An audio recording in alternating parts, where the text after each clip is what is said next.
pou ka whakamoemoeā, he kōrero tuku iho, e kore, e ngaro. Ko te whakamoitanga o tētahi o mātou taonga, nā te tukinga waka, i te taho te rori, ka pakaru ai, nā reira tēnei mātou te iwi, ēnei wai, kia whakamoemoeā tērā taonga.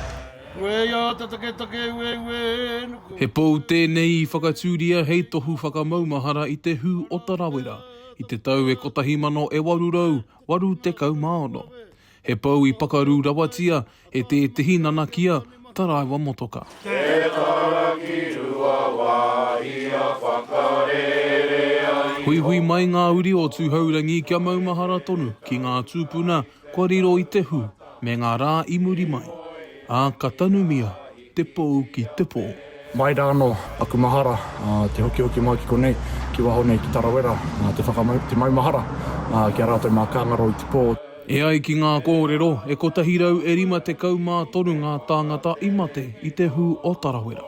Ia te tau, ka karakia, ka tangi, ka mahara atu ana ki te unga, i mate ai, i tau a wā.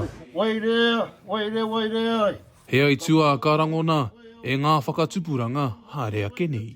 He whakamahara tonu ki a tātou, te hiranga, tēnei arai takatakahi nei tātou, i ēnei rā, kia mahara kia rātou kātahi, hoi anō kia moemoeā, te Hawaiki Hou, tēnei te whaia kenei.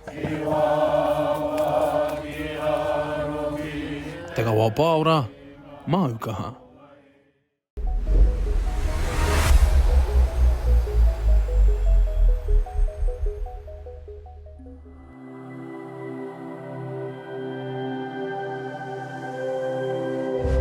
Ko te reo, te take.